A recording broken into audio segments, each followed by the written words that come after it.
Donc l'idée c'est qu'on va parler numérique, c'est qu'aujourd'hui, un peu quand même, c'est que, ah oui je gêne, dès la naissance, même avant maintenant on est sur Facebook.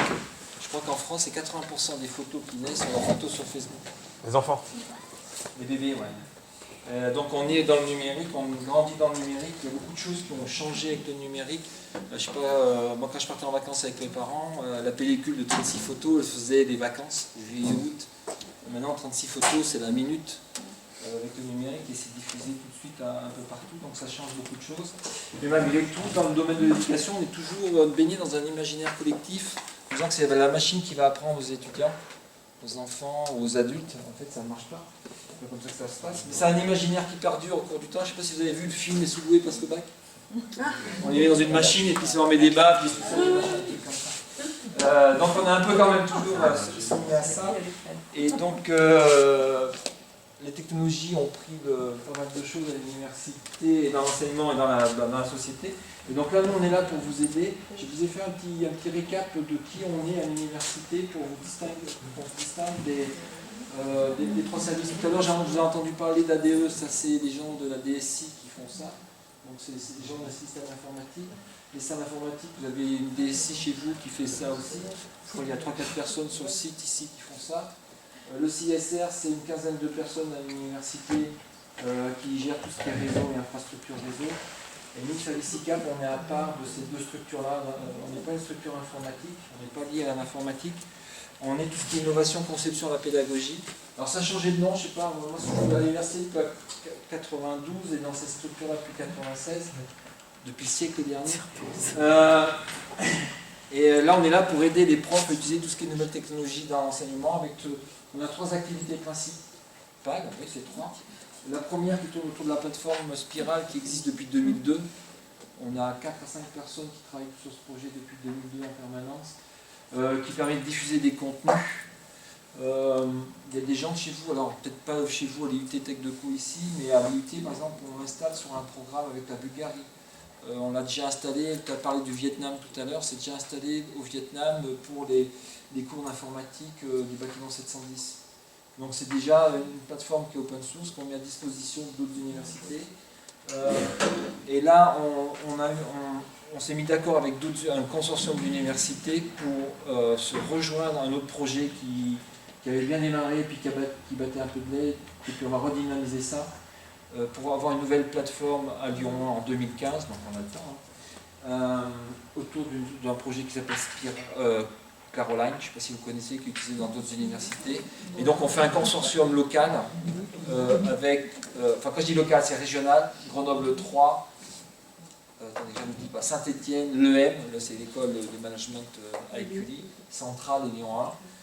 La région finance ce projet, donc ça c'est sur la partie lyonnaise, et on rejoint un consortium qui a été initié par des Belges, où ils ont 4 personnes à Louvain-la-Neuve, l'université de Louvain-la-Neuve, et l'idée c'est qu'en 2015, ce nouveau projet soit utilisé dans plus de 200 universités dans le monde, avec une grosse communauté sur la Belgique, une communauté francophone, il y aura, à mon avis, une quarantaine d'universités francophones qui vont utiliser ce système-là, et pas mal en Amérique du Sud, en Amérique latine et puis en Amérique centrale. Voilà.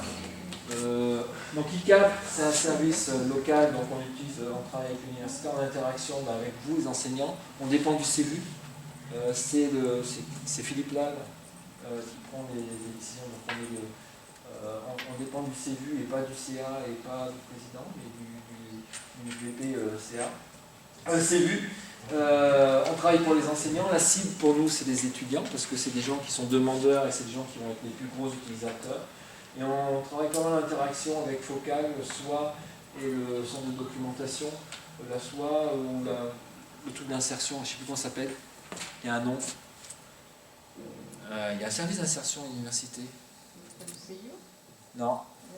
Le CLIP. Oui, un truc moi je travaille pas mal sur l'identité numérique et comment utiliser son identité numérique pour trouver du boulot, des choses comme ça.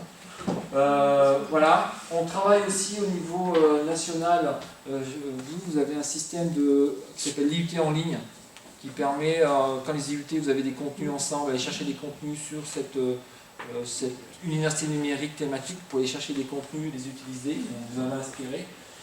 Et, ces systèmes-là financent des projets, donc on a pas mal de projets financés par ces systèmes-là. On adhère à l'université, donc à l'UT en ligne, à UNICIED qui est sciences scientifiques, maths, physique, chimie. UNIT, sciences de l'ingénieur, et UMVF pour la médecine. Ça nous ramène à entre, je dis pas de bêtises, 150 000 et 300 000 euros par an de financement par ce biais-là, par les UNT. Parce qu'on réalise des projets pour eux. Donc si vous avez des projets, c'est aussi une façon de vous faire financer vos projets pédagogiques en mutualisant avec plusieurs autres universités IUT qui ont les mêmes projets. Je ne sais pas si vous avez déjà fait des projets dans ce domaine-là au niveau national. Vous avez aussi des projets internationaux que vous pouvez déposer pour vous, des projets européens, des choses comme ça. Donc nous, on a déposé des projets européens. Là, on a un projet de recherche, par exemple. Quel est l'impact sur les enseignants de l'utilisation de ces outils-là? Donc on a mené une enquête sur 3 ans sur une vingtaine d'universités en Europe. Et on a défini une catégorisation des impacts. Et là, on va prolonger sur les étudiants en fonction des dispositifs qu'on a mis en avant. Donc ça, c'est des projets de recherche. On a des gros projets aussi, par exemple, en France, il y a Payon qui a lancé un plan numérique dans les écoles. Pour les universités, ça va bientôt arriver aussi. Mais pour les écoles, vous avez la même chose aux États-Unis où Obama a mis 10 milliards de dollars sur le numérique dans les écoles. Et on a bénéficié un peu de sous là-dessus en parlant avec les collègues du MIT à Boston sur la production d'animation 3D, des size games, des choses comme ça pour la géologie, les tremblements de terre, des choses. Bref, donc on fait pas mal de choses à différents niveaux. Si vous avez des projets qui vous intéressent, si vous êtes impliqué, on peut vous trouver des partenaires, on peut trouver des choses pour vous aider, pour vous guider. Pour faire simple et rapide, on double les activités chaque année sur la plateforme Spiral. On double les contenus, on double les usages, on double les connexions. On a 20 000 étudiants jour sur la plateforme Spiral Connect. On ne fait pas que ça aussi. Donc on a 10 personnes sur la plateforme Spiral. On a 25 personnes qui sont là pour vous aider à créer des contenus. Animation, simulation, 3D, vidéo. Qu'est-ce que j'ai oublié encore? Serious Game. Voilà. Et pour monter des projets, pour travailler avec d'autres universités pour réaliser ces projets-là. Et on a 5 personnes qui sont là pour vous aider à utiliser tout ça et pour évaluer les dispositifs et vos formations que vous mettez en place. Donc on a une site d'évaluation, on a une plateforme d'évaluation qui s'appelle évaluation.unitarian.fr, je ne sais pas si vous l'utilisez. Et l'idée c'est qu'au cours d'un cycle de 5 ans, donc quinquennal, 100% des formations soient évaluées, donc c'est fait 20% chaque année des formations qui doivent passer à Minet. En interne, on fait des appels à projets. Je ne sais pas si vous avez déjà reçu, on envoie des mails à tous les enseignants reçoivent leur mail. Ensuite, ça doit être reparti par les chefs de projet, ça doit recascader, patati patata. Chaque année, on fait des appels à projets. On a à peu près 100 à 120 demandes de projets, entre 200 et 300 profs par an qui demandent qu'on les aide sur des projets. On a parlé de projets chez vous autour de l'enseignement. Et en gros, chaque année, il y a 200 enseignants impliqués dans les projets pour la production de ressources, pour les innovations, soit techno, soit pédagogiques. Là, par exemple, un des projets qu'on va mener avec la faculté de médecine, c'est des classes renversées. Vous connaissez ça? Je résume rapidement, je caricature trop. Actuellement, quand on fait de l'enseignement, on fait de l'enseignement en présentiel. Je transmets de l'information, l'apprentissage, il est à distance. C'est-à-dire les étudiants rentrent chez eux, ils apprennent chez eux. Et l'idée, c'est de renverser ce processus-là, c'est de faire l'enseignement à distance et l'apprentissage en présentiel. L'enseignement à distance, on filme ses cours, on les met avant, on fait tout un tas de dispositifs pour voir s'ils vont bien valider, voir, lire, faire des expliquer et interagir entre eux. Et ensuite, on fait des phases d'apprentissage, des APP ou des ateliers en présentiel pour valider les apprentissautes. Comment vous appelez ça? Des classes renversées? Ouais, Flipping Classroom, vous tapez ça sur Google, vous en trouvez plein de littérature autour de ça, plein de choses. Donc l'idée c'est qu'en médecine par exemple, il devrait avoir 300 étudiants partir la deuxième année en amphi et les profs font cours devant 2 étudiants. qui prennent les notes, ils font la renéo, ils distribuent aux autres. Donc les étudiants ne viennent plus en amphi parce que le présentiel, ça ne sert à rien, tel qu'il est fait comme ça. Hein, parce que si on fait juste déverser des contenus, donc il n'y a pas d'interactivité, il n'y a pas de scénarisation, il n'y a rien. Donc là, il faut changer ça. Et en plus, l'autre problème, c'est que les étudiants ont une mémoire, ils apprennent sur le moment pour l'examen, et 3 ans après, quand ils arrivent à l'internat, il faut remobiliser ce qu'ils apprennent en deuxième année, ils ont perdu. Donc l'idée, c'est de travailler sur ces choses-là.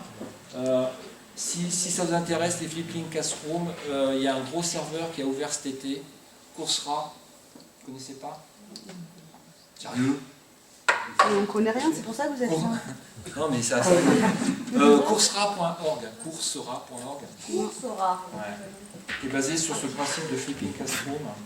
Je vais vous mettre. Coursera.org. Voilà. C'est plusieurs universités, dont une européenne, hein, le PFL, qui se sont associées, qui ont ouvert ça. Ils ont mis 16 millions d'euros sur la table en juillet. Ils l'ont ouvert en septembre. Vous avez 2 millions d'inscrits. En 3 mois, il y a 2 millions d'inscrits. Donc vous avez des cours de commerce internationaux, enfin différents types de cours, vous pouvez les promener, voir, qui sont accessibles librement, gratuitement. Et ça, c'est toutes les universités qui participent à ce projet. C'est un des projets qui sont sortis, hein, ce n'est pas le seul. Vous avez plusieurs projets comme ça, depuis 6 mois, 1 an. Vous avez, celui-là, il a 2 millions d'inscrits, mais vous en avez d'autres, je vous en montrerai si j'ai le temps. Il y a des choses encore plus importantes que ça. Et on parlait de concurrence des universités. Là, c'est libre, c'est free, c'est la tête de gondole, puisque vous faites du marketing, ça c'est la tête de gondole de ces universités-là. L'idée, c'est de montrer, vous rentrez sur des cours de 10, 20, 50 heures gratuitement. Après, si vous avez un certificat comme quoi vous avez suivi ce cours, vous payez 100 $. Ensuite, si vous voulez le diplôme comme quoi vous avez diplômé de cette université, c'est 10 000 $, ou 30 000 $ pour l'MIT. Sauf que ça, c'est la tête de gondole, je vais attirer des gens. Les gens que je vais filtrer dans ces systèmes-là, s'ils sont super bons, je vais les faire, et excellents, je vais les faire venir dans mon université. Donc c'est une façon de trouver dans le monde entier des bons étudiants, les faire venir dans mon université. Et dernier truc, le MIT a acheté tout un quartier à Bruxelles pour faire passer des examens aux étudiants européens, physiquement. Et les contenus sont partagés par toutes les universités qui apparaissent là. Non, c'est les auteurs. Pour l'instant, ils ne sont pas capables. Enfin, dans ce dispositif-là, ils n'ont pas voulu donner toute l'intégralité. Il n'est pas dans Coursera. Il est dans d'autres dispositifs, les edX et des choses comme ça, où on a tous les contenus en ligne depuis longtemps. Si vous allez YouTube, vous connaissez YouTube. Ah. Vous allez sur YouTube Éducation. YouTube.com. Donc YouTube, c'est un site où on trouve toutes les vidéos. J'en reparlerai après. Vous faites slash edu. Et vous irez voir, on va le voir ici rapidement, je ne suis pas le propos. Ici, vous avez toutes les universités, les grandes universités, et vous avez accès à leurs cours. Donc là, il y a 2000 cours, il y a 5 millions de personnes qui sont venues voir. Ici, il y a 1700 vidéos, 4 millions, etc. Donc, et ensuite, quand on rentre, par exemple, sur un MIT, là, c'est le général, mais après, c'est décliné par département.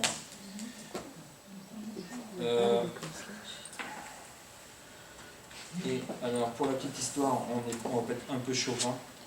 Attendez. Je vais vous montrer celui de Lyon 1 parce qu'il y a aussi une chaîne Lyon 1. Et il y a une chaîne IUT. IUT Lyon 1. Je vais essayer de la retrouver. C'est un peu polio, ça. Hop, je passe par ma chaîne à moi. Voilà, chaîne Lyon 1. Donc il y a une chaîne Lyon 1 qui vient d'ouvrir. Regarde la télé là. Hein? Télé Lyon. Vous voyez là? Et vous avez une chaîne pour l'IUT de Lyon 1. Je sais pas,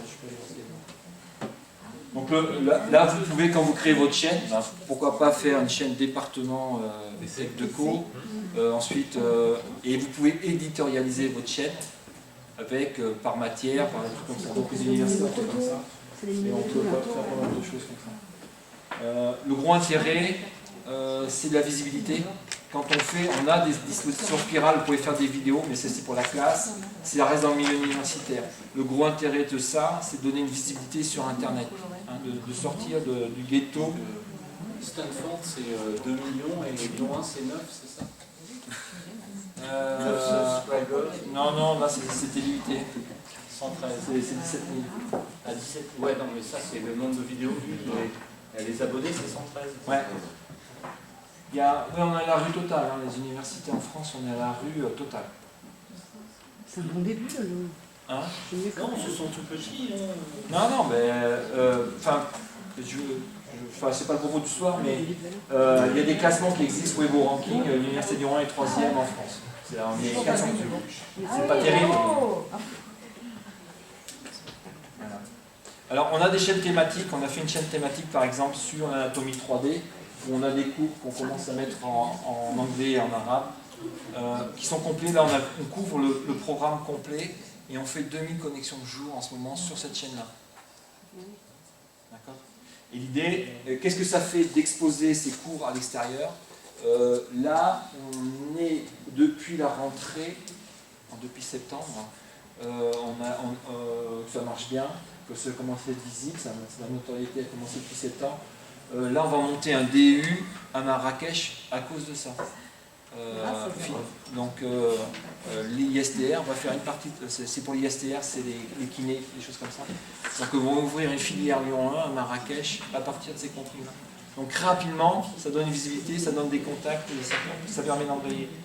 Ça marche si la personne, on peut la contacter, si derrière, il y a une infrastructure qui existe.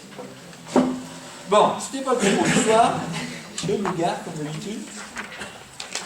Donc on est là pour vous aider, faire des réalisations, vous guider dans vos stratégies sur le numérique. Et l'idée aussi, c'est vous guider sur la pédagogie. Cette présentation, vous pouvez la trouver sur SlideShare. Vous connaissez SlideShare? Non? Vous connaissez ou pas? C'est comme YouTube, mais pour le PowerPoint. Voilà.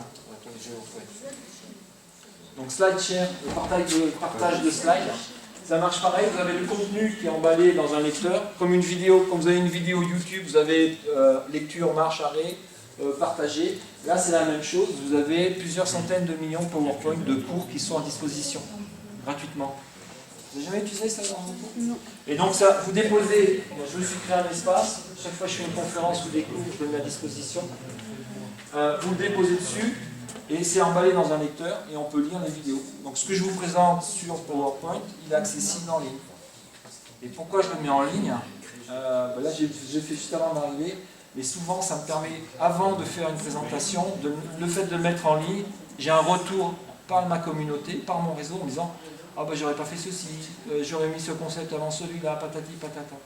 Et ensuite pour les gens comme vous qui assistez à la présentation, après je vais donner plein de liens, plein de références dans les slides. Les références, elles sont actives. Donc là, je parle de choses, de machins, de trucs, de bidules. Chaque fois qu'il y a un lien qui est évoqué, là par exemple, ici, vous cliquez dessus et vous irez sur la référence. Comme un vrai PowerPoint. Hein, comme un PowerPoint, mais avec des liens et c'est partagé à tout le monde. J'enverrai un mail au collègue avec les références, notamment avec celle-là. Ouais. Et là, c'est pareil, ça donne une visibilité sur vos travaux. Par exemple, moi j'ai fait un cours sur Twitter, il a été vu plus de 15 000 fois, 16 000. Et donc ça donne une visibilité sur ce qu'on fait assez rapidement. Je mets un cours qui intéresse les gens, en une matinée c'est 500 personnes qui se connectent dessus. Et donc ça fait des interactions, des choses comme ça. Et du coup ça change un peu le format, comment on présente comment on fait les PowerPoint. Je ne sais pas si vous avez fait attention, au démarrage de PowerPoint, j'ai mis des licences d'utilisation parce que je sais que le document que je le fais, il ne va pas être joué uniquement en présentiel. Il va avoir une vie, il a eu une vie avant. Il a une vie aujourd'hui, maintenant ensemble, et il aura une vie après. Et avec les étudiants, c'est la même chose. Les classes renversées, c'est un peu le même principe. C'est-à-dire que les étudiants, ils n'apprennent pas tous la même chose au même moment. Et avec ces dispositifs tout bêtes, là, chacun va pouvoir aller rechercher, remixer, revenir avec patati patata. Et donc, il faut aussi penser ces documents un peu avec ces scénarios d'aller-retour. Donc là, on parle d'apprentissage, et pour faire simple, on travaille avec Marcel Lebrun sur pas mal de projets. Et Marcel a élaboré ce qu'il appelle lui un modèle pragmatique d'apprentissage.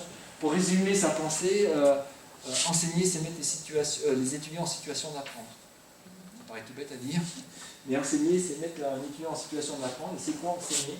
C'est trouver des contextes dans lesquels on va délivrer de l'information, pour que les étudiants soient assez motivés pour participer à ces activités et faire des productions. Et quand on arrive à faire ça, on couvre ce qu'on appelle l'apprentissage. Ce que je caricature en 10 secondes, vous cliquez ici, on va en parler pendant au moins 40 minutes, hein, il me semble. Donc on détaille point par point. Et là, l'idée, c'est qu'est-ce que le numérique change dans ce petit schéma-là. Hein, je ne vous demande pas de le comprendre tout de suite, mais moi j'ai mis un petit bout de temps à tout capter. Qu'est-ce que le numérique change dans ce schéma-là, par exemple au niveau de l'information? Avant, nous, on avait appris, quand on est à la bibliothèque, ça c'est Universalis, ça c'est Encyclopédia, ça c'est le volume d'informations qu'on avait dans les bouquins qu'on avait à l'époque au Petit Jeu. Et ça, ce volume-là, c'est Wikipédia.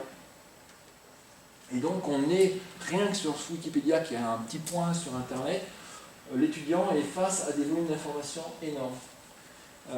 Donc comment il fait pour s'organiser par rapport à tout ça? Et cette information, c'est encore plus énorme parce que ce qui est compliqué à comprendre maintenant, c'est qu'on n'est pas face à un savoir statique, mais on est face à un savoir qui n'arrête pas d'augmenter. Même pire que ça, on est face à un flux d'informations. Il y a un flux de savoir.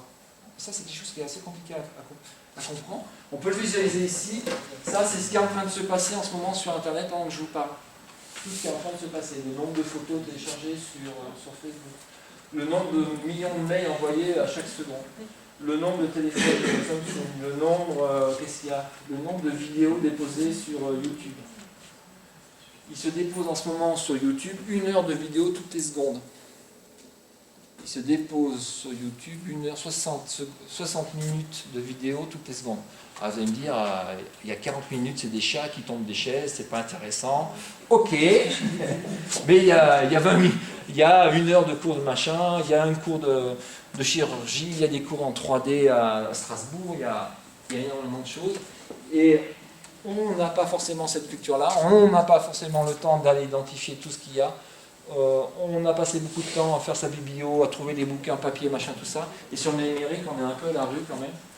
Et c'est pas évident d'aller chercher des bonnes choses au bon endroit au bon moment. Mais on est vraiment dans un flux d'informations. On parle d'infobésité pour décrire ça, où on est tout le temps soumis à l'information. Hein? oui, ok. Quel chiffre qui vous fait... Le chiffre d'affaires de Facebook à la seconde, Ouais. je peux avoir le même. Voilà, donc on est vraiment dans un flux et donc ça change aussi la façon de travailler, d'autant plus qu'on est, les étudiants, on a de plus en plus de choses comme ça, où on peut lire ses mails, on peut avoir ses tweets, on peut, etc., etc. Donc ça change pas mal de choses.